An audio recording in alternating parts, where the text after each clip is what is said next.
Laugh out loud, it's the place to be, where geeky minds meet so naturally. From pixel legends to blockbuster heart, dive right in, let's set this vibe apart. It's a beautiful day to have a BM, a beautiful day to have a BM. Me. Yes. Won't you be? Should you be my neighbor? Hello, neighbors. My bowel movement. Hello, everybody, and welcome to another beautiful day here. This, of course, is the BM show. What have we been doing? I don't even know what we're doing right now. We're starting a program. I don't know. Okay. So we're actually doing this a little earlier than we normally do. So basically we don't have our brains on. Yeah, we're 43. We're 40 something minutes early. So yeah, we're really running super early here. Yeah, this is like the danger zone right now that we're in. We don't know what we're doing. We have a bunch of movies we're doing today. It is these movies seem to have an almost autobiographical feel to them. They're kind of or they're based on true stories or a combination of the two. Yes, there's something about them. Yeah. When they say based on a true story, like it's 1% of it is based on a true story, and the rest is just made up. Hmm. Kind of like the Noah movie. We should have done the Noah movie. Well, the first thing that we're going to be doing is me and Mike are going to be getting onto a trolley, and we're going to be taking that trolley onto the land of make believe in the movie A Beautiful Day in the Neighborhood, and then we're going to get down and dirty and be fighting with my family, and then We're gonna still go- down here. and then we're gonna go to the locker rooms, and we're gonna have to wash up after a fight like that, and that's gonna lead to private parts being shown. And then after that, after dealing through all that, we're gonna feel that we have real good brave hearts, and then That we was get really, to we leave really this tried whole on that one. situation. We get to leave this whole situation and get to hear the sound of freedom. After that one, dude, we need the sound of freedom. Let's do this. Wait, was there anything else we got to do before we started? Um. Oh. Yeah. I just wish I had something that could crack to make the sound effect, but I didn't like grab a stick or anything. Dude, just bust a fart, man. No one's gonna know. Okay. Well, I have here one of them one wish willow sticks. Man, I wish that Mike has watched Obsession so he can go and tell me what he thought about it. It sucked. Thumbs down. I was thinking about maybe you should talk more about it because it's not doing well for us, and I think it has to do with like it's in a sea of a lot of these obsession videos because now that this algorithm knows I like the movie, I'm seeing so many obsession videos just show up on my feed. So I think that's why our obsession video didn't do shit compared to like other videos. So you're basically wanting me to blast it so that we can get numbers. Well, here's the thing, they're all positive reviews. We need a negative review to counteract it. Well, here's the thing about sessions. I only watched 35 minutes of it. Now, I tried to watch it. I really honestly tried to watch this movie, and I got to about 30 minutes into it, and that's where I'm like, I just have to turn this off. I can't watch any more of this. But being that I'm not just doing it for my enjoyment, I'm doing it for the show. I tried to press on, and I 5 more minutes later, I couldn't take it anymore. Problem is not the movie itself. The problem is who's in the movie. I don't know. I don't want to blame this on the writer. I don't want to blame this on the director. I don't want to blame this on the actor. I don't know who to blame this on. But really, the main guy in this movie, I want to punch through my screen because he annoys me so much. Well, that's part of his character. And that's I know, and that's maybe the problem. Maybe it's not that he does the character bad. Maybe it's just that to me the character is bad. He is. He's the villain. No, that's not what I mean. It's the character traits to me are just repulsive. Yeah. You And know, no, you picked on him perfectly. That's exactly what he is. He's a the repulsive thing piece is, of shit. you're listening to it. Yeah, that's how it should be, and that's what's making a good movie. No, it's what's making it a bad movie for me, and Do that's you the problem. do you need the main character to be the hero? Because he wasn't. No, I don't need the main character to be a hero. I just don't want to see a guy who's like that, Ah, well, and where that's the where problem. That's where why did I you can't get through the movie. what part of the movie did you stop watching? If I remember, she was in the bed and he had been sleeping on the floor, and she twitched or something freaking weird happened. And at that point, well, the first time I turned it off was like right before that. And the second time I turned it off, I think that's about where it was. I didn't care anymore. So you So barely got into the story really at all. Like exactly. she is possessed with the wish, but like you didn't get to the really scary shit where it's like, No, I didn't, and I couldn't. And you can sit here and say that, well, that invalidates everything you're talking about because you didn't get into the movie far enough to really make a decision on it, but it doesn't, because it's already now turned me off to it. well, I paid $14 for a ticket to go watch this. So there was a little bit of motivation that even if I did think it was getting slow or didn't like parts of it to stick around. Um There shouldn't have been. There shouldn't have been a dollar motivation to watch this. If your motivation to watch a movie is because, well, I paid for it, so I got to sit through it, that movie's not doing its job. No, I didn't, but the thing is, I didn't even feel that. I'm just saying, like, I had that added, so even if I did feel like you did, but I would still push past the 35-minute mark because I'm like, "Okay, I paid money to be here," and I was there with somebody else, and she seemed to be, I'm like, "Well, she's enjoying the film," Yeah. which she did. We both enjoyed the film, and I did like the movie. I knew what the movie kinda was before. I didn't know exactly what it was, but I knew it was gonna be the monkey paw where this idiot's gonna make a wish, it's gonna work against him in some form or matter, and it's gonna be this girl becomes obsessed with him, which is what happens. The whole movie is carried by her.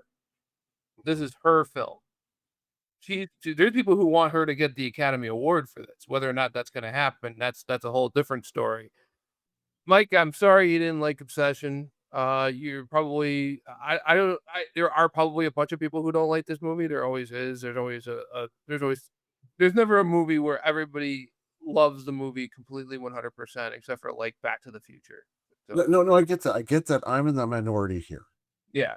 and maybe I'll give it another go. I don't know, but as it stands, it's the characters turn me off to it. So why would I want to go on? I wanted to see just how crazy it was going to get. And it lived up to my expectations of just how crazy a movie like this can get. And here's what's funny is there's people who go to the movie theaters. I've been seeing videos like this where they're going with their girlfriend, and one of the crazy scenes will happen in the movie, and the kid will go, "You remember when you did that, honey?" And it would happen multiple times in the film. There was a scene where she gets up and she goes, "No, no, no, no, no! I thought we were having a good time," or whatever. That scene. Mhm. That was one of them, and then another one where, uh, she was, like, screaming at him about something, and he's like, "Remember when you did that, honey?" And a lot of people are seeing this as, like, a reflection of what modern dating is, depending if what kinda girl you're going after, I guess. Yeah, But the crazy hot ones, I guess, where they get super possessive, and I guess they have, some freaky Nicky, tendencies. yeah. But Or little Nicky tendencies. move along. So that was Mike's thoughts of Obsession. He watched about a third of the movie and hated it. So And that's another thing is I do love those people like, well, you didn't watch the whole movie, so you have to say it. Like another movie that did this that's happened to me was that one kung fu movie that came out, Kung Fu Hustle, which is like watching Looney Tunes kung fu. I don't know if you've ever seen this movie or not. no, Okay, so I watched it with Matt, and I was like, dude, you're gonna love this movie. This is so your type of movie. I got about 20 minutes into it and I fell asleep. I was watching his place and I fell asleep. I woke up. I don't know where exactly I woke up, but something else was going on. I had no idea what was going on. And I about 3 minutes after watching it, I just turned to Matt and like, Matt, I'm gonna go home now. And she's like, What? You didn't like this? I'm sitting there going, Matt, I fell asleep, bro. You didn't even notice I fell asleep. And so I remember I was driving with him and his girlfriend at the time, going somewhere or other, and Kung Fu Hustle came up. And I mentioned, oh, dude, I hate that movie. And his girlfriend's like, well, you don't have any say because you didn't sit through the whole movie. Well, if you don't like the movie, who's going to want to sit through it? Yeah. It's like, well, I've watched 15 minutes of this and I can't stand it, but I can't make an opinion and tell people because I only watch that much. I have to force myself to watch it all. No, if it doesn't hook you, it doesn't hook you. And that's the bottom line. It's not going to hook everybody. I'm glad you shared those feelings with me, Michael. Feelings Yes. are important, and we need to learn how to handle these feelings that we have. And there was a guy who was really, really good at doing lessons about such things, and he was on PBS for many years. Sure. Yes. Yes. Oh, I'm talking about Fred Rogers, Pastor So Fred Rogers. so we're jumping into the main bucket here, people. Yep. So let me bring it up, and we are going to start with the first movie. As soon as, hold on, just give it a second. Just passing by my window again. Okay. I guess he's doing circles around the front yard. All right, come on. Let's get this lawnmower past here. I don't know why you can't do this tomorrow. He's off Sundays and Mondays. I don't know why he does. Why he can't wait till Monday to do this. All right. All right, let's go and let's start the movies.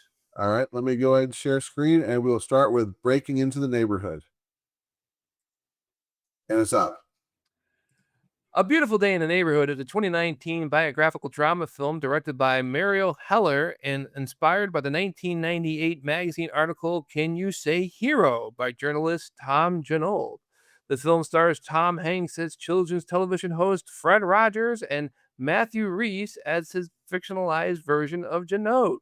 The story follows cynical magazine writer Lloyd Vogel, who is assigned to profile Rogers for an article. As Vogel spends time with Rogers, he begins to confront unresolved personal issues with his estranged father and learns lessons about forgiveness, compassion, and empathy. The film was praised for Hank's performance and its thoughtful exploration of Rogers' influence on those around him. So, who's the first one to get off the You're going trolley? up. Go for it, Ben. All right. This was a very heartwarming and great film. I don't think we learned as much about Mr. Rogers as I was hoping we would. This was really told from the perspective of the journalist and what he went through in his experiences with Mr. Rogers and not really anything else. I do like that they went through and they had Tom Hanks do all these memorable Mr. Rogers appearances. They had to recreate them. I don't know if they got Arsenio Hall to reprise his role of himself on his talk show or not, or if they used AI to make that happen. But it's. I really wish Tom Hanks wasn't Mr. Rogers in this movie because there were times it did kind of pull me out that I'm looking at Tom Hanks, not Mr. Rogers. And if it was an unknown or a lesser known actor, it would have been easier for me to stick with it. Like I forgot that Matthew Rhys, I know who he is. I've seen him in multiple things. He's one of the guys in The Americans. He's the one of the stars of the show The Americans. He's been in a ton of movies, but I didn't even really recognize him because they did, they kind of made him like, they gave him a like a 5 o'clock shadow, and he normally he's clean shaven, and they did enough where also he's not well known enough where all of a sudden I recognize him. Where Tom Hanks, you can put him where he's walking past somebody in the background, and you're gonna be like, "Oh, fuck what these people are talking about. Tom Hanks just walked by." Mhm. So that was the one drawback in the whole movie. I think is the fact the strongest thing that they probably think is that Tom Hanks is in it, and like it got him praise for his performance, and he does a good job. But it's Tom. It's the one of the most recognizable actors in Hollywood. you're gonna say, "Oh, look, it's Tom." Oh, I mean, Mr. Rogers. Mr. Rogers. Oh, Tom. Oh, I mean, Mr. Rogers. I do like the character that how they presented Mr. Rogers, and they show that he does get frustrated. It just he deals with it different. I wish we had more of like an actual story of Mr. Rogers' life, Mhm. like when he was a child and growing up, and then him raising his own boys and everything like that. Because, like I said, this is only a glimpse of this guy's life, and you learn more about the fictional version of Tom Jannold, his character, then you learn about Mr. Rogers and the whole thing, I think. So that would be the one drawback in the two drawbacks is that Tom Hanks is too recognizable to be playing the main star, and I didn't learn about it as much about Mr. Rogers as I would hope. Mhm. So, Mike, balls in your court. Oh, thumbs up. Okay. So about burning down the neighborhood. So you've actually touched up on the biggest issue I have. When you start this movie, you're thinking, okay, I'm going to watch a movie about Mr. Rogers. And then you feel like, wait a second, did I just get baited and switched? Because it feels like it's all of a sudden has nothing to do with Mr. Rogers. It has everything to do with this other character, that the journalist. Um, and it's just so confusing that it goes that route. And yes, like you said, I want to know more about Mr. Rogers. I didn't pay my how much is a movie these days? $35 to have Mr. Rogers as a secondary character. And that's kind of what he feels like. He's the Robin in his own movie. So I forget what it was. There was some movie or TV show where they're like in somebody's fantasy, and in their fantasy, they're still getting rejected by women. And they go, "What kind of loser are you? You get rejected even in your fucking fantasies." That's like this. It's like it's a movie about you. Oh, by the way, you're only on like a quarter of it. now, yeah, with that being said though, I feel like busting through the neighborhood still does have a good theme to it. It has a reason for being. And that's quality. So even though you don't get Mr. Rogers like you think you're going to get Mr. Rogers, there's still a value in watching this movie. Now, but one thing that irritated me, and you talked about this as well too, but I have to definitely bring this out. Um, so at the very end of blowing up the neighborhood, there's a part where he's sitting at the piano and he slams his hands out. Now he mentioned that he does this out of anger, and it closes on that. And it leaves me with the question, why? I don't know why he did that. I don't know what the meaning of that is, other than let's show Mr. Rogers gets frustrated. Why? And I don't like that ending. Yeah, it wasn't like the scene went bad.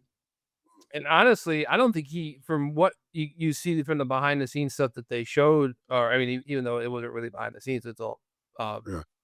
dramatized. But from the looks of it, he's very he's very forgiving on everybody's performance on the show. Yeah. The show, like not that he doesn't care about it, he probably cares more about the words that are said, other than the fact that let's get this exactly right. Mhm. Uh, um, Him hitting the piano, I don't get it either. That might have just been to show that, yes, definitely he does have, anger. It kind of paints him as being a psychotic, uncontrollable anger person, like he's going to go shoot up something. Well, and they Because kind of of explored fast. that, when Sora was around, the video generating AI website that I really got into. A lot of people, Mr. Rogers, they try to show him being like evil. Yeah. And I think that the Roger his family found out about it and they put a stop to that. But Yeah. that strikes me that I think, like, how I said Michael, like, the family had to approve everything, so they really whitewashed his life. I think this Uh-huh. is a lot of that was this way as well with this. We're like, "Okay, we wanna show because people think that he never has anger, and he does, so we'll show a little bit of it, but it's gonna be him slamming his fingers on the piano for no reason whatsoever." Exactly. So, So I get the feeling that his wife, I don't know if she's still alive, but if she is, I've got a feeling she was like in the ears of these people, or she had to give approval, you know? mhm. So basically, I will say that it's still a good movie. It's still worth a watch because of the value that it actually has, because of the moral that it actually has. So I'm definitely for a BM show in the neighborhood. Definitely giving it a thumbs up. Just know that you're gonna go into this expecting one thing, and if you do, you're gonna get another. You're basically gonna watch. It's a movie about if they made a movie about a fan who interacted with their favorite celebrity multiple times in their life, which I Mhm, think there are other movies where that happens. That's what this movie is. He's not really a fan as much as he got the assignment of talking to Mr. Rogers, but still it's just that. It's just from somebody else's perspective. Um, Interesting thing, there's a scene in the 3rd act where Mr. Rogers comes to the house and he's visiting the sick father, and they're all hanging around. Or this might be maybe earlier. Well, anyways, Mr. Rogers comes to this guy's house and kind of crashes the house. Not like crashes. He crashes a get together and just shows up. And of course, it's Mr. Rogers, so no one's going to say like, "Get out of my house! You're not invited." mhm. You know. And He was invited. He was invited by, was his name Larry? oh, someone did invite him. Yeah, he was invited. Oh, I thought he just showed up. No, no, he No, was okay. Well, invited. either way, he shows up and they're talking, and somebody brings up the rumor, and this is a long-standing rumor that Mr. Rogers used to be a military man and had like a high kill count. It's the same rumor they have for Bob Ross. Had a high kill count, and it was because of that he decided that he was going to turn his life around, and it was like over the disgrace of killing so many people or whatever during wartime. And he never really denies that. Mhm. He kinda just shoots it away. Actually, the guy says it, and then the wife immediately shoots the question away. Yeah.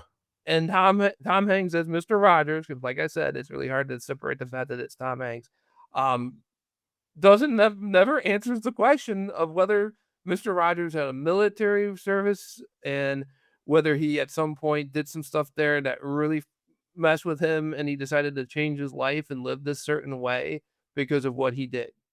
Mhm. Because people are always trying to find a reason. Why do people do like Bob Ross? Always the rumor behind that, exactly the same thing. He was in Vietnam or the Korean War or something, and he killed a bunch of people and decided that he wants to live calm for the rest of his life because he never wants to have that again. And I, Yeah, when you say that, I pictured. Have you ever you've seen, was it Airplane 2, where he's painting the picture of the guy in the middle of the war? and then they showed the guys posing. Yes, I was Yeah, thinking like Bob Ross painting that. What a beautiful sky. Yeah. look at the fire in the background. It's just like that village in Hanoi. Let's add a little lovely grenade right here. So it's an agreement. We both like this movie. Yeah, we both like it. I'll give it a thumbs up. Now, I do want to mention one other thing. I don't know if you know about this. The band Korn. The band Korn has a song called Mr. Rogers, Okay. where this lead singer blasts Mr. Rogers. And I think the lyrics are something like, my childhood's gone because I loved you, or something. He like completely hated Mr. Rogers. And the reason why he hated Mr. Rogers was because he trusted Mr. Rogers with thinking that people were good, and he got screwed over in life, basically. Well, here's the thing, that's your bad. That's not Mr. Rogers' bad. That's your bad. It sucks, but you're blaming somebody just because they were trying to make you a good person, and your situation backfired. And you can't take the blame yourself, and you can't put the blame on the people that treated you that way. Yeah. So I just wanted to add that because that's a little interesting tidbit. I'm sad to hear that the man from Corn doesn't like Mr. Rogers anymore.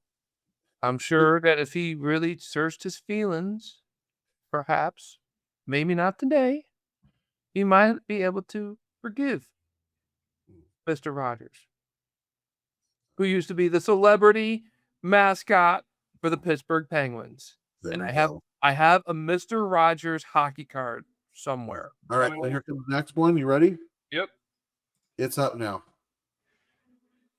Fighting with My Family is a 2019 biographical sports comedy drama written and directed by Stephen Merchant, based on the 2012 documentary The Wrestlers Fighting with My Family. The film tells the story of professional wrestler Saraya and her journey from a wrestling family in England to becoming a WWE superstar. The film stars Florence Poe as Soraya, alongside Lita Headley, Nick Frost, Jack Lowden, and Dwayne the Rock Johnson, whatever his name is. The film follows Soraya and her brother Zach as they audition for WWE. While Soraya is selected for the training in the United States, Zach is left behind, forcing both siblings to confront disappointment, ambition, and family expectations. Fighting with My Family received positive reviews for its humor, performances, and inspirational story, particularly Poe's portrayal of Soraya. Is this yours? This is mine. Go ahead. All right, Fighting with the Family. I'm obviously, we made it very clear that I don't like wrestling at all. Like, I don't even want to watch wrestling. But I love this movie. I really love this movie. It's kind of similar if you think of it to Bastardizing the Neighborhood, because it has that very important theme to it that makes this a movie that's worth watching when it isn't something that you're normally into. The way it's portrayed is she works really hard. She learns, the value of being a part of a team, being a leader, being an instructor. I mean, this is one of those characters that is so dynamic, that goes through so many changes through the movie, from being the maybe I want to do this, I don't know, I would just kind of force it into it because of my family, to essentially being the superstar. Um, so it's really an enjoyable journey to watch, even though I don't really get why people watch wrestling. Um, but it did interest me in something. Is after watching the movie, which I'd seen it before in the theaters, but I watched it again this time just so I had a fresh view of it. I was curious about her actual first match. So I went onto YouTube after that and found that first match with, what was it, Candy Ace or whatever, the Hey, Jess, Lee. yeah, Yeah. that lady. I wanted to go see the actual first match. It was very different because she doesn't have that pause of I don't know what to say. And the real match is over so super quick. That there's I think the actual movie match made it more enjoyable, because it felt like there was kind of a purpose and an evolution through that match, whereas the real one didn't have that. So it's not 100% accurate, obviously, for the character. Just based off of that, I can tell that it's not how the character of I forget her name now. Paige. Paige, thank you. I almost said Pain. Of Paige, who really Paige was. Paige, yeah. Yeah. So you're giving a thumbs up to Fighting with My Family? So I am definitely gonna give Fighting with Somebody's Family a thumbs up. And this is another one I definitely recommend watching. This one doesn't bait and switch you, at least. It is definitely worth watching, even if you're not a fan of wrestling. I, of course, am a fan of wrestling. I knew who Paige was when the movie got announced. I was never a huge fan of Paige. Still, really not. It's nothing against her. It's just I don't. It's just I never got in her character. Uh, But watching the movie, it is a lot of fun to watch. There's a lot of stuff that if you know about actually how wrestling stuff is, you know that there's a lot of truth to it. It is based off of a documentary. The documentary, literally, there are like if you watch the credits, they actually show the scenes for scene, like the stuff in the documentary, how it happened versus how it happened in the movie. And so a lot of stuff was like pretty spot on how they recreated it. Lena Headley, who plays the mom, whose ring name is Soraya, she is actually from Game of Thrones. She plays the evil Queen Cersei. So, who her character in that show has an incestuous relationship with her brother. She does not do that in this movie. They That's a do good. show they do show like how carny wrestling can get when you go to the lower levels, and it is a carny business, and it Mm, always will be a carny business no matter how corporate you make it.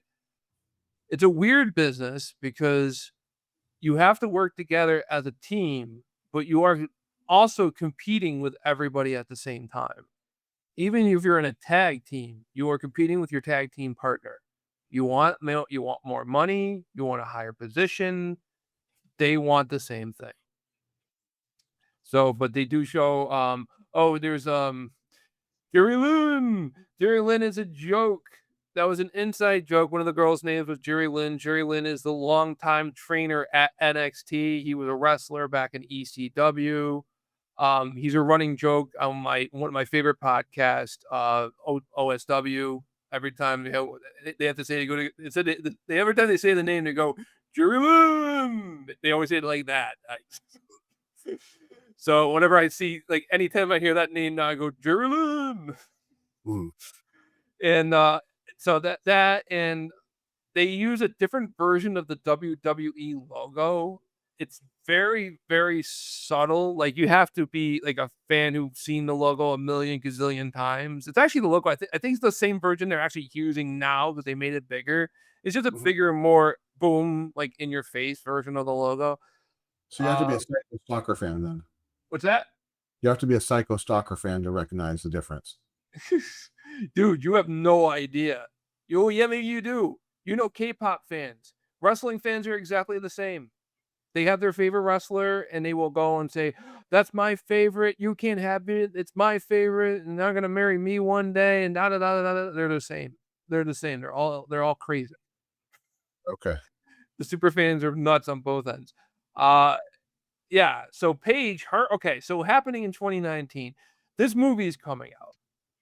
She is currently dating at that time, she was dating another wrestler, I forget his name now. I know it's El Patron is his last name. And this guy is like a drug addict, he's a troublemaker, he's abusive. Paige went and was dating him, I believe, at this time, or this might have been the time when the sex tapes came out that Paige was involved in. This movie came out at the perfect time for her. She was involved in a ton of really career destroying stuff online right after WWE dumped millions of dollars into a movie about her life. So this movie saved Paige's career. There was a sex tape with her and some of the other wrestlers that got around. And then there was the whole thing where she was dating Alberto Del Rio in WWE, or Alberto El Patron everywhere else where he doesn't get to use the name.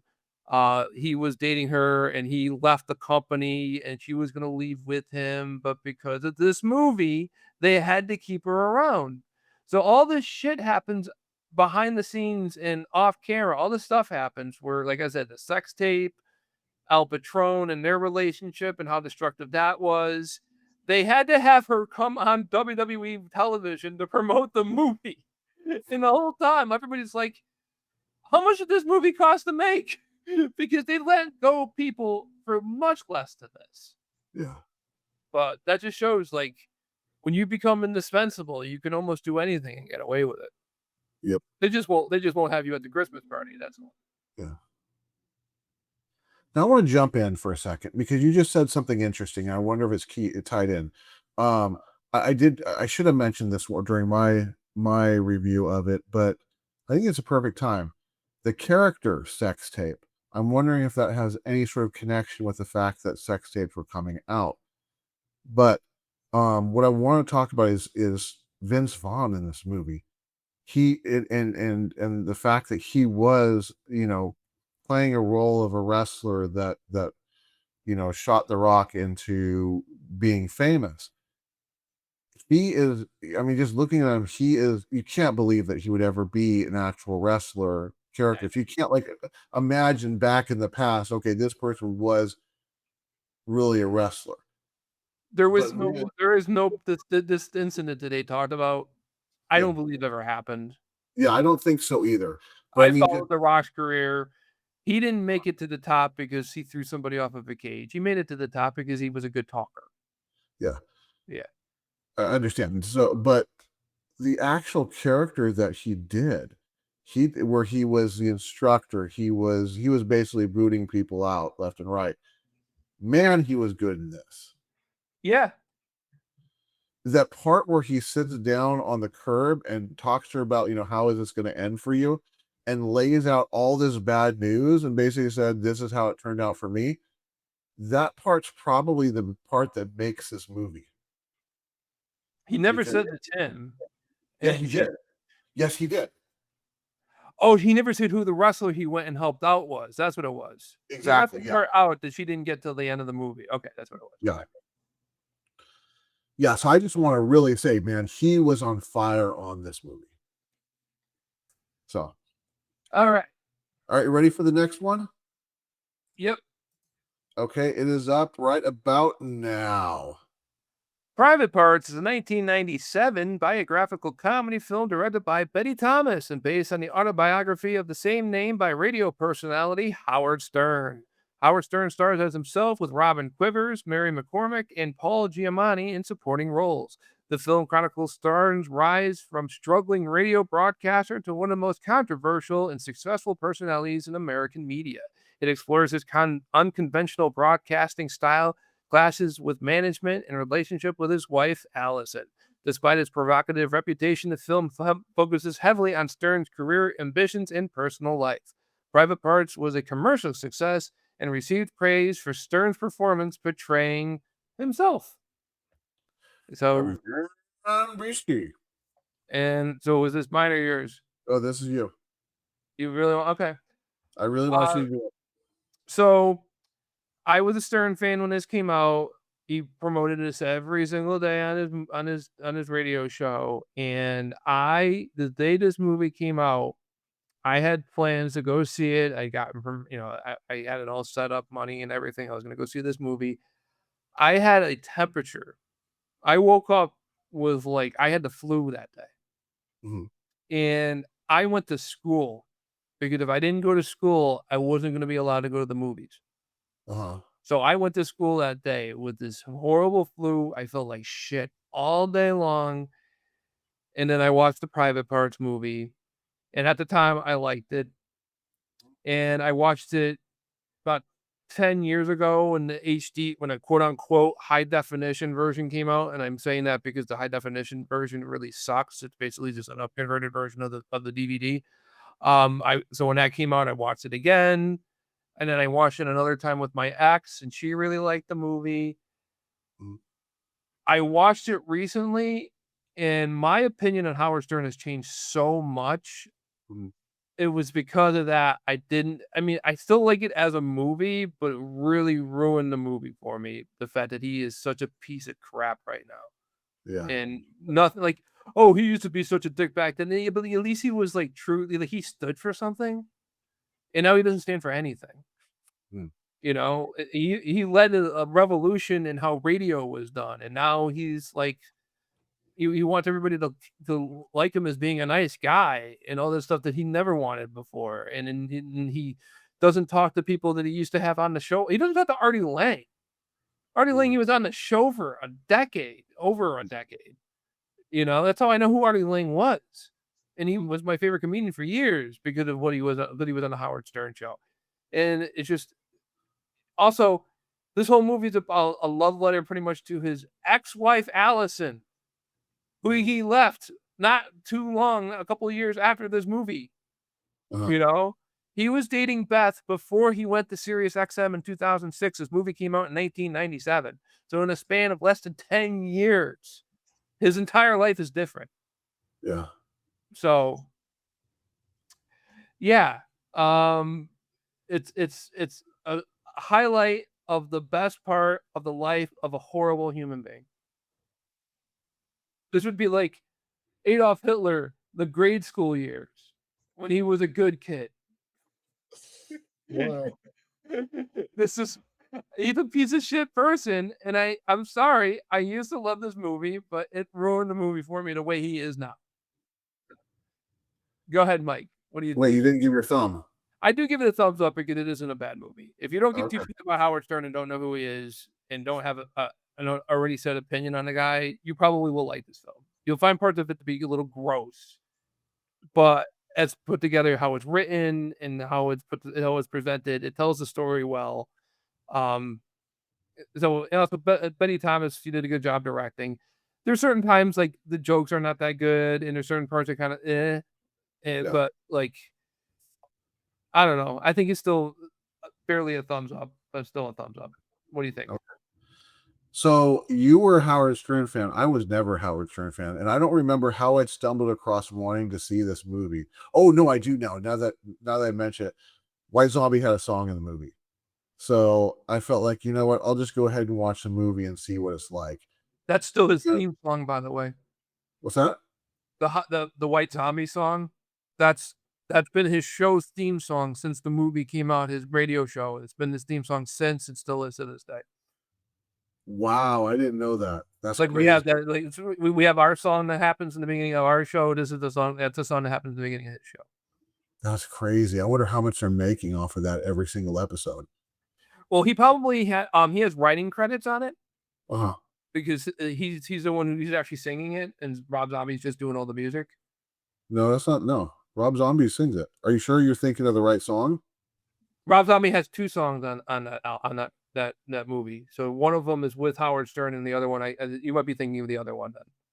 Okay, yeah, I'm probably thinking I don't remember before. They're deep down from planet X, yeah, they're deep nose in the level. Actually, it is Rob Zombie and Howard Stern together. Stern's doing parts of it. Huh, okay. I didn't And know that. that's why it's his theme song because he had a writing credit on it and he's also in the song, so he doesn't have to pay as much for licensing as he normally would. Or I don't know if he gets a discount or a part of it goes to him. Probably part of it goes to him. So here's the thing. So I'm not a Howard Stern fan, and when I watched it, I was like, dude, this is such a it's just a good movie because it details what one person went to and everything that they ran into, every roadblock that got in their way just to get to where they are today. And there's a lot of positivity that's in that. Watching it again, though, I agree with you that it's a love letter, but I'm actually going to say it's a love letter from himself to himself Oh yeah, that too. because Look how great of a guy I am. I play this horrible character on the radio, but I have this wife who's been my girlfriend since college, and we have children together. Aren't I a great guy? And now he did the movie. He wrote a book about it. He did a movie about it, and now he can go and say, "Oh, look, there's a supermodel over there. She's giving me the eye. Sorry, honey, I don't think we can do this anymore." yeah, no, that's the thing is that there's a line in this where he's like, I could get this girl, and at that point, I realized, man, this guy is like pretty much a narcissist Mm, we haven't hit because that yet. That's the next movie, but yeah. all of the all of the stuff that he talks about on the radio, and then it's he's like, oh, it's just I got to be myself, and he's being himself, and he's just like soaking in what the people are saying back to him, like that scene where he's like, you can't possibly be attracted to me, and the lady's like, I am attracted to you. You have money. I mean, you're smart and you're funny and you're talented and you have money. Yeah, so I mean, watching it now, I'm like, man, this guy's not really a great guy, but You the thought. movie itself, like the other ones, has a really great theme to it. Yeah. It has a very positive theme, so there's a value that's in the movie. So if you're not a oh no, there's one other thing that I want to point out. One scene that actually is really good, and that's when I don't remember the name of Pig Vomit's character, but he comes to Howard Stern's door to tell him that Howard Stern won. And he's like he's total opposite now. And Howard Stern's like, oh yeah, that's great. Oh, that's great. And then he says, something along the lines of, it's gonna be different. You're gonna need someone on the inside. I love that Howard Stern basically slammed the door in his face.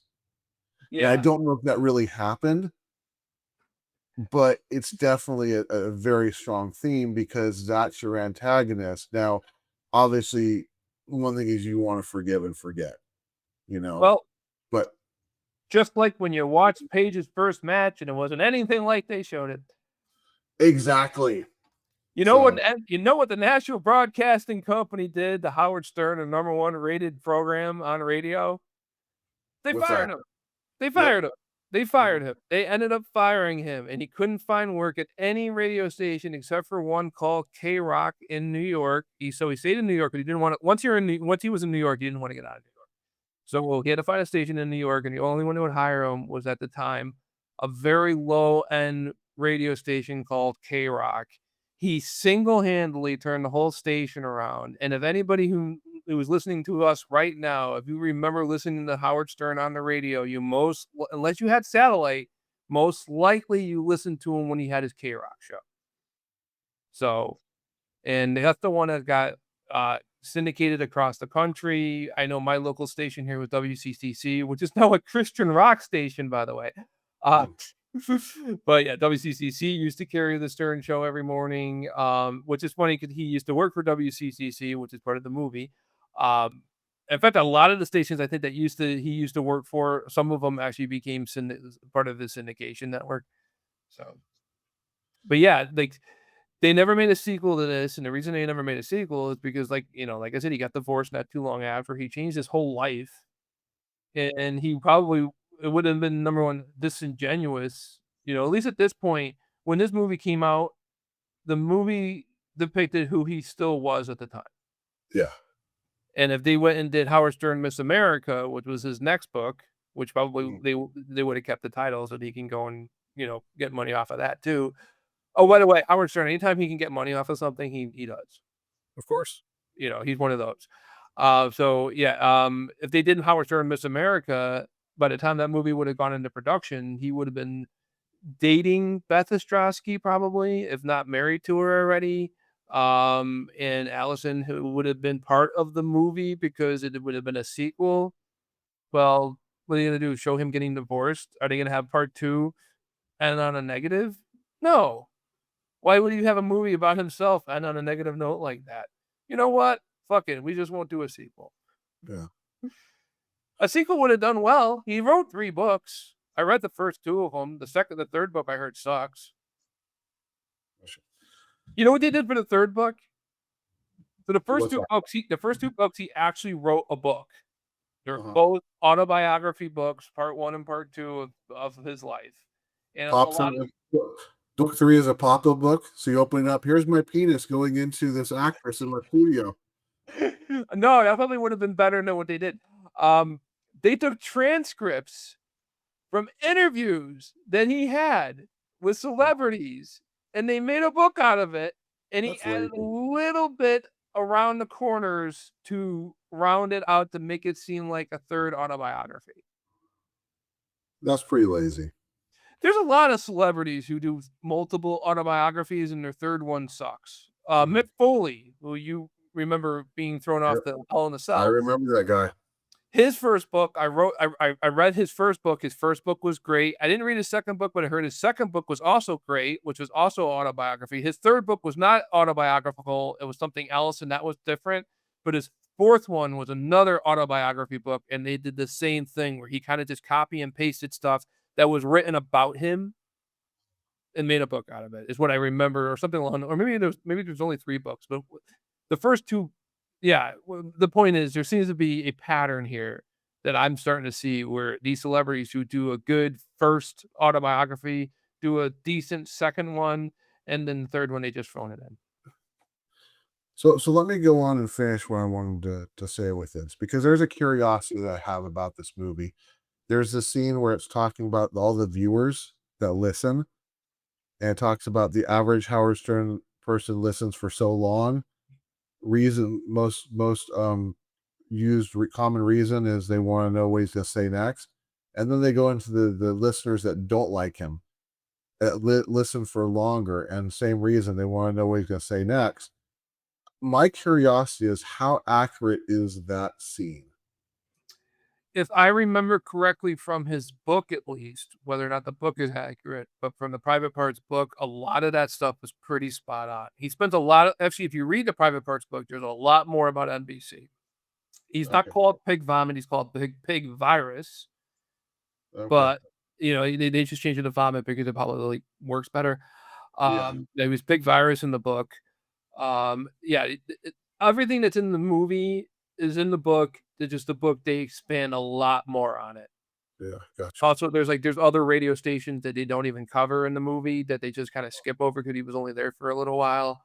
But, Yeah. like, him at WWWW in Detroit when they had their switch over from formats, that's covered in the book. His whole all his fight with Pig Virus and how it escalated it escalated about as far as it does in the movie, but it takes a lot longer to get there, Yeah. and a lot more stuff happens in between. It Mhm. covers that, it covers his relationship with Robin. I also read Robin Quiver's autobiography, and you get to see another perspective of a lot of the same events. And her autobiography is actually her autobiography is one of the better ones out of all the Stern shows. Because I was a big Stern show fan, so I did his autobiographies. I did her autobiography. I did Artie Lang's first autobiography, along with Gary, the producer Gary Delabate. He wrote an autobiography. I did his as well, and you get to see all these different perspectives. But out of all the autobiographies, I mean, Artie Lang's is different because I like Artie as a comedian. But out of the main Stern people, all the people who are still there, if you're going to read any of them, I wouldn't read any of them. But if you're going to read any of them, probably the best one is Robin's. It's called Quiver a Life, and Mhm. you get to hear about her time in the military, and she talks about like this because the show is very sexually, well, at least it was very sexually driven at the time when these books were coming out. You get to hear like she talks about like her sexual experiences, but also like how she was sexually assaulted and what she did to recover from that. And it's a really well done book. Mhm. Also, if you're gonna read any of the Howard Stern ones, Private Parts, you could probably just read that one and forget about the other ones because Miss America does pick up and it does continue on the story, but Private Parts was a better book. He was trying to prove something with Private Parts. With Miss America, I don't think he needed to prove it much. Um, he's such ego driven. He really is a very ego driven person, Yes. and Very um, conceited. very conceited. Oh yeah, and that does come across not only in the movie but in everything he's ever done in his career. Um, yeah, So just to end this one for me, I will give it a thumbs up, based off of the theme of the movie, based off of what you can get out of the movie. yeah, Uh, I think you can get through it even if you're not a Howard Stern fan, but you're just, chances are you're gonna see Howard Stern, who Howard Stern is, and how much Howard Stern loves Howard Stern, and that gets a little hard to stomach at times. yeah. Mary McCormick's in it. She does a good job. Paul Giamatti, he's that guy you've seen in a million films by now, but this is probably the first time I've ever seen him in anything. Yeah, So, or where first one where he stood out. yeah, that's the first one where I've noticed that who he was. Put it that way. Yes. Yep. All right. All right, you ready to move on? Yep. Okay, let me get the next one up, and it is up. From one guy who's into himself to another. Braveheart is a 1995 historical epic war drama directed by and starring Mel Gibson. The film portrays the life of Scottish warrior William Wallace and his role in the late 13th century struggle for Scottish independence from England. The cast includes Sophie Marceau, Patrick McGoohan, and Catherine McCormick. The film follows Wallace as he leads a rebellion against the rule of the evil King Edward I of England. I added the evil part. After the death of his wife, through a series of battles and political struggles, Wallace becomes a symbol of freedom and resistance. Although criticized for historical inaccuracies, Braveheart was a major critical and commercial success, winning 5 Academy Awards, including Best Picture and Best Director. That's just what he needs, a Best Director trophy. Mike, is this yours? This is mine. So this is actually only the second time I've ever seen this movie. Same. It's only the second time for me, too. Go ahead. Oh, it is? Okay. This movie is long. Oh, God, yes. This movie it feels long. Dude, I had to look to see if I didn't have the extended version of it or something. No, There's this is the actual regular version of the movie.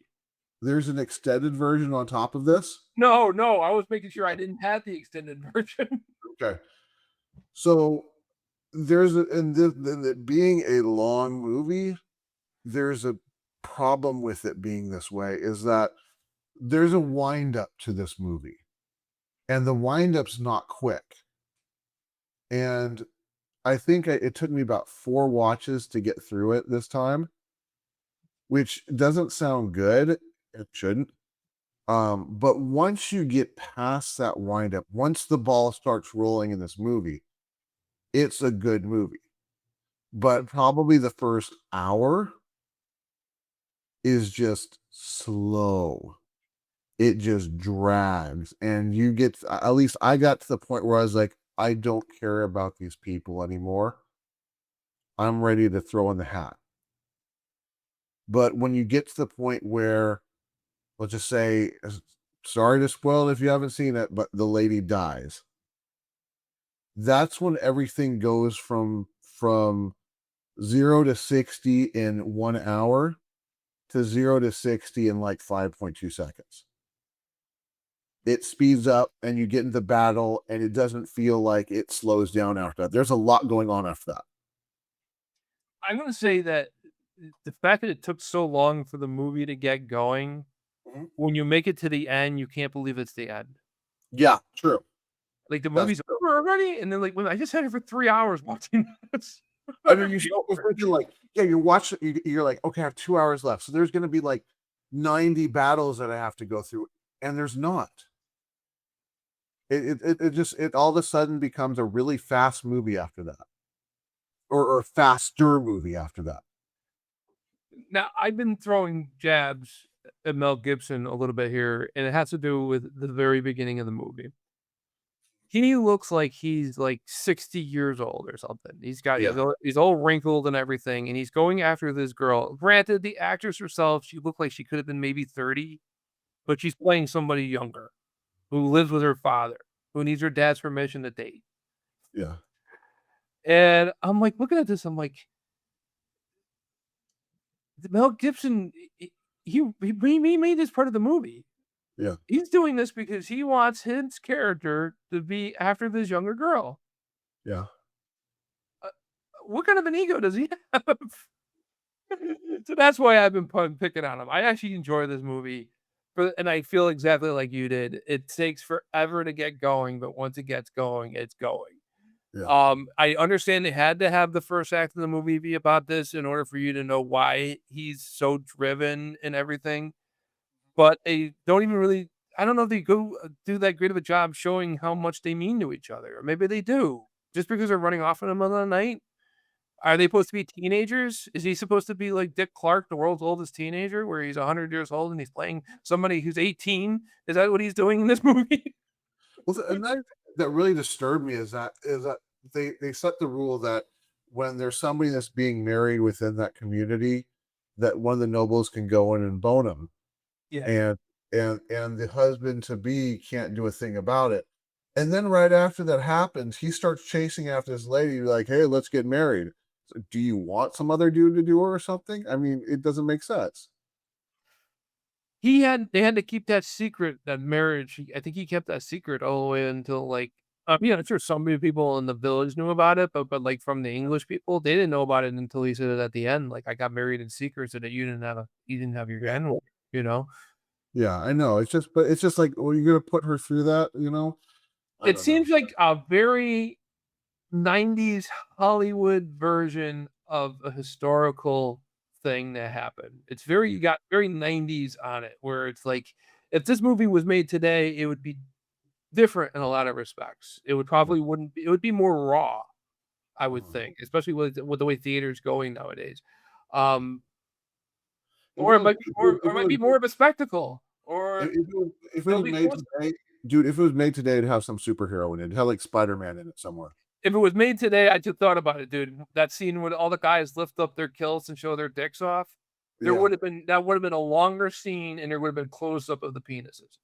No, it would have half and half, dude. Someone would have been ended up being women, and you wouldn't have known it until they lifted it up. Or you would have thought they were women until they lifted it up. That or that too, yes.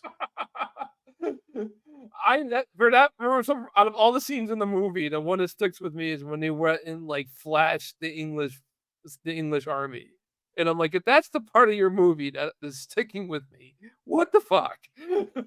Well, I feel really bad for the dude that got the arrow in the butt. I I actually kinda cried for that guy because he didn't have a chance at that point. I mean, he got his point across, and then he's getting ready for battle, but he gets an arrow in his butt. He can't do a thing except sit there and suffer. Didn't they go and like didn't you see everybody else turning around? I don't know. Didn't you see that everybody else is turning around for a reason? Maybe you should turn around too?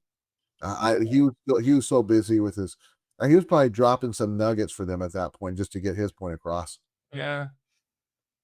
So, Uh, anyway, I didn't get thumbs yet, and I am actually gonna give this a thumbs up, but what's crazy is I don't give it a thumbs up as strong as I give the last 3 movies a thumbs up, and I think it's because it's a movie, whereas the other ones I said that there was something of value with watching them.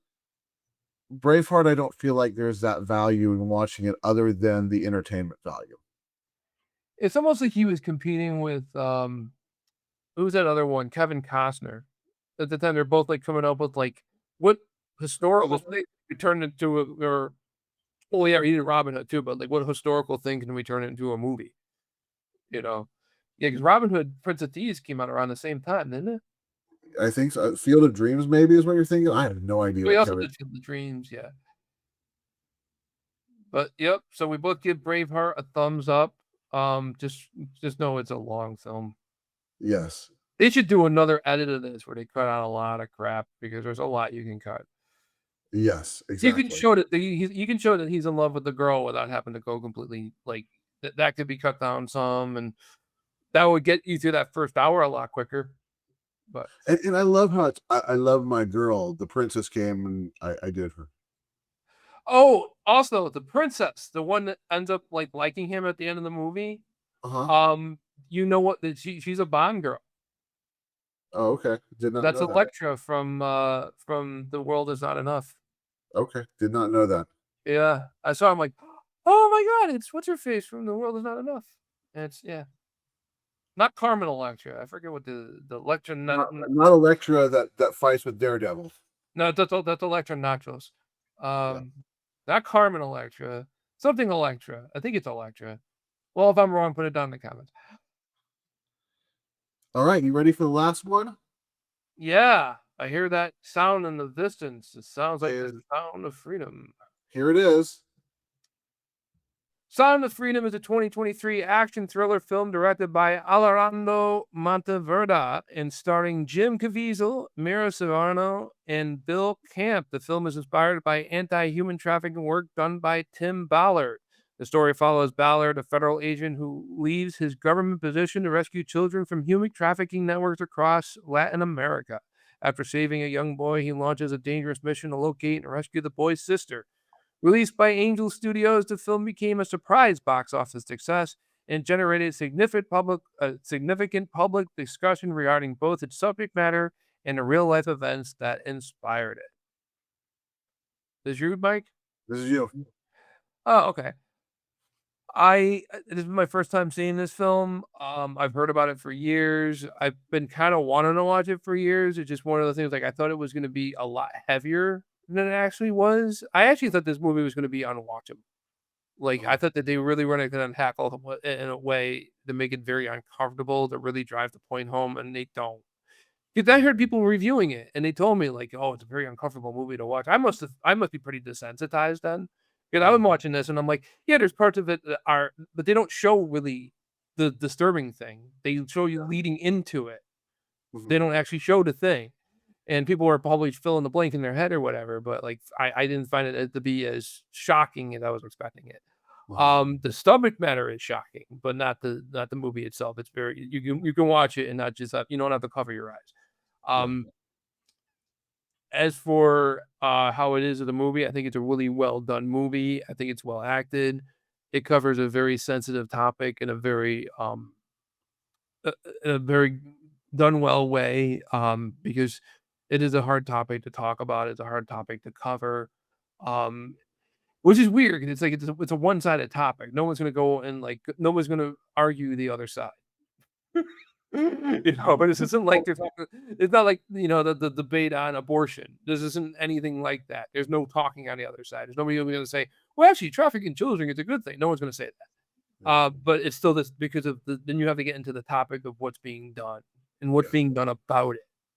And he's a subject. This shows what's being done about it and how he gave up his career and put himself into a dangerous situation for somebody he never even met. Yeah. And I do think that and this is something that's actually in the Mr. Rogers movie that I forgot to mention. They played down religion a lot in the Mister Rogers movie, and in this one, I think they played it down as well because Angel Studios is a strongly Christian-based movie company, Yeah. and I expected there to be more religion in this movie, which maybe they tried to tone it down for the mass appeal maybe, because it does turn some people off. Yeah. I don't care how good your message is, bro. You're scaring people away. That does happen. In fact, I was gonna talk about somebody today who has that effect on people. Um, so it's kind of maybe it's good that they didn't lean too heavily into it. But with Mr. Rogers, just to go on back about, I know I should have, I didn't think about this at the time when we were talking about it. But the Mr. Rogers movie, A Beautiful Day in the Neighborhood, Fred Rogers was an ordained pastor. Mhm. So they do touch on his faith a little bit, but not very much, and I have to think that that has to do with the fact that the Hollywood left made the movie, and they wanted to, quote, unquote, "whitewash" it or gay wash it or whatever the proper washing term is nowadays. They wanted to wash some of that off of it for the mass appeal, and I think Yeah. they might have did Sound of Freedom, they could have added more to it, I think, because I Yeah. do think a lot of people who were keen to go watch this movie learned about it from people they went to church with. Yes. That's Agreed. how I learned about it, you know? Mhm. I This movie got them to the point where they had an initial stock offering last year, because of movies like this, and, I took a nose I took a beating with my Angel stock, so I do hope that, you all go and watch this movie and pay to watch this movie, and they make more movies like this that are just as good because, I do wanna sell that stock off one day, but I wanna get my money back first. Yeah. Gotcha. I We'll lost do like it for you, man. $200. I'm not like in the poorhouse because of it, but it's thumbs up. Go ahead, Mike.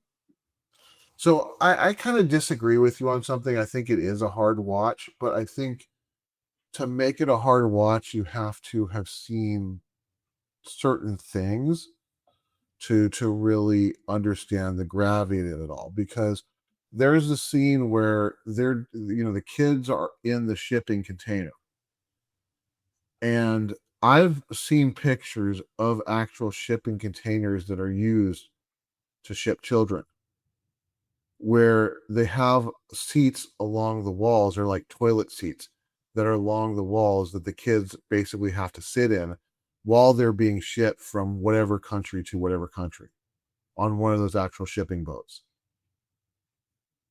So it does a lot of accuracy in that, and that's what I think. If you have seen those images and you kind of know the what's what's going on with trafficking, that like our country is like the number one importer of child trafficking, it hits a lot harder.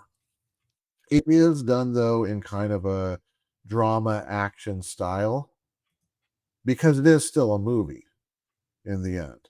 Yeah. So there has to be something that's going to entertain you, but it also knowing the subject matter, there's going to be something that's going to be just repulsive about it. Unless you're one of those people that you're saying would argue against it, but those people are going to be pretty quiet. Um, I did like at the end where they came on, they talked about how much how many problems they had trying to get this to get this to theaters to get this done. Which tells me there's a lot of bad out there that's working against the good. And to see this finally get to theaters and take off as much as it did is awesome Yeah. because it really kind of opens up people's eyes as to what is truly going on out there. Yeah. So, but in the end, it is still just a drama action movie. I mean, you can take the fact out that the character is based off a real character, and it just feels like it's a drama action movie, which isn't a bad thing. It makes it still enjoyable enough to watch, even though you don't like what's going on with the children. The one thing that I didn't really like at the end, and I don't know how accurate this actually is, was when they were in the village and he just pulled her out, and got her out. Now maybe that was a situation where if it's actually true, that's the only one they would have been able to rescue. But it kind of comes off on, well, we just had one objective, so forget everybody else that might be in the village. If he's So off doing this on his own, I can yeah, understand a mission like that. But yeah. you know, did you get Resident Evil 4 vibes off of parts of this? I didn't even think about Resident Evil 4, but now that you mentioned, I could see those vibes. Yeah, like he's in the back of that vehicle and he's like getting transported to go save some girl. And I'm like, isn't that the beginning of Resident Evil 4? Yeah.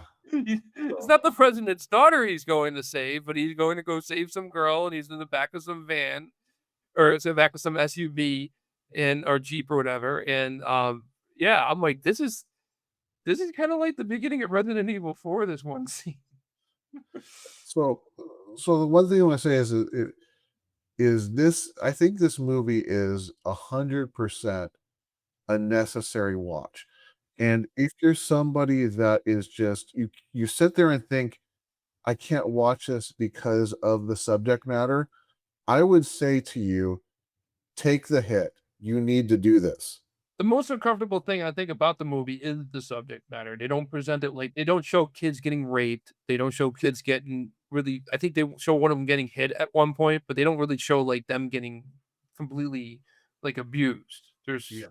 hints. They hint at it and they're Yeah. strong hints, but Yeah. never like, here's the full blown thing. It isn't like, this isn't like some kind of sick fantasy movie to watch because you're into seeing this shit. That's yeah, it's done.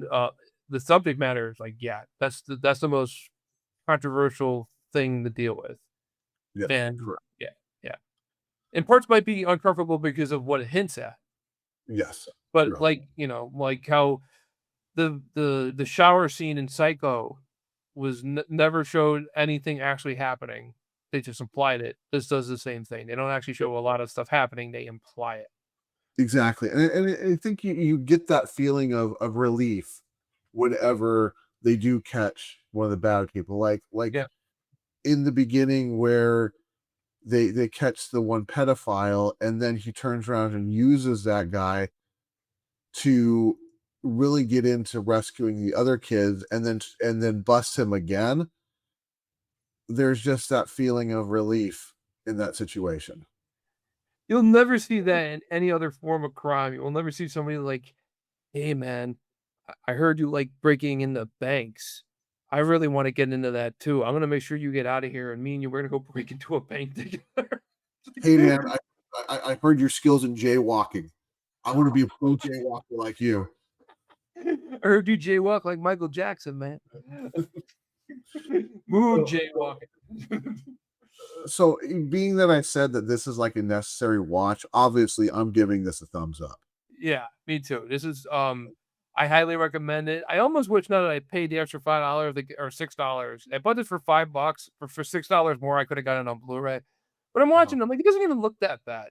And it's Yeah. not a super action film. There are action scenes, don't get me wrong, but it's not like the whole movie is not just action scenes. There's a lot of scenes where they're explaining stuff. And a lot Mhm. of the movie is them explaining to other people, but in turn explaining to the audience just how big of an epidemic this is. Yes. And showing that one scene where the guy's trying to go across the Mexican border with the boy and how he got caught and everything, that, like, shows right there, like, you're not like, if you think these people are not gonna get away with this. They think they will, but they have no idea, like, when the when everybody's working against them, Yeah. it's not gonna happen, you know? Yes. Of course, we live in a world where there's so many crimes going on, Batman can only be in so many places at the same time, it's like there's only so many things that could be saved. And That's true. unfortunately, it's such a huge epidemic that it's like the drug war. Uh-huh. We could put a stop to part of it, but it's never gonna fully go away. Exactly true. So, but at least they're doing something, and they're showing that there are people who are willing to leave their job. This guy had, like, didn't he have, like, a bunch of kids too? I believe so, but I mean, he was according to this, he was almost to the point where he was done. Yeah, he was, like, 8 months away or something from getting Yeah. his pension, Yep. and he threw his pension away. Like, I don't know how accurate that is because Yeah. it's the yeah, you if you have 8 months, I'm That sounds horrible, dude. if you have I'm 8 sorry, dude. I'm sorry. I gotta jump in. Yeah. You're 8 months away from your pension. You sure want to do this? Well, I guess the kids could wait. I mean, that's horrible. it is, but, like, it's not like I said, the problem's not going away. Yeah. You're gonna screw up all your pension. I'm sure somebody had that argument with him. If it did, I Uh-huh. don't know what's real, what really did happen or not. I don't Yeah. 'cause I don't research any of this stuff. Yeah. I only have so much time. Um, Yeah. and I can have ChatGPT do it, but you know how accurate ChatGPT can be at times. Um, Exactly. I had an argument with ChatGPT telling me that something didn't exist, and I'm like, "Dude, I am looking at it right now. Mhm. You're telling me this does not exist." Oh, I'm corrected. But first it argued with me that I'm wrong, that I don't know what I'm talking about until I actually showed it the proof. I'm like, "You're telling me that this doesn't exist. Motherfucker, I am looking at it. It is here in front of me." But yeah, Sound of Freedom. Um, yep, thumbs up from the both of us. That is the end of our 5 movies that we reviewed. They are, if you haven't seen the common theme, they are all based on true stories, Exactly. roughly. Roughly. Exactly. So what are we doing next week? So next week, I don't even have the calendar up. That's pretty bad of me. And then we got So movies coming up in July. We got all kinds of cool stuff. yes, we do. And Oh, we have so Attack of the Sequels is coming. But what's coming in next week? We'll do that first. next week is I'm Stuck. Games with parts you just can't pass. Okay. So and then we'll get into the topics for next month next time. Okay. But that's a little teaser. Attack of the Sequels will be our next movie roundup, I think. Right? Exactly. Yep. Attack of the Sequels is coming up. Is that what it's going to be called? Actually, that is what it's called. Yeah. I don't know. I just thought that just is the name that came to my mind. I'm like, Attack of the Oh, Sequels. sure. I'm sure we will figure out something. You know what it Watching. was? It was a text. It was a takeoff of the old text show, Attack of the Show. Okay, I didn't. I was thinking more of was the Mars Attacks movie. Or Mars Attacks. Yeah. Like I was thinking like Attack of the Show, Attack of the Sequels. I don't know. Somebody might have used it already, but whatever. If they use it already, we're gonna borrow it. If they haven't used it before, registered trademark. Dude, right here, I got it. Sequel Strike Back. We can use it the next time when we do part 3s. There we go. All right. But I do believe I hear the music rolling. We're running really, or we're doing a normal size episode where we've been doing these short ones the last couple weeks. Yeah, it's okay. We had a lot of movies. But is there anything else you want to say before we end this? Got a last Let's word? get to the neighborhood. Welcome to the neighborhood.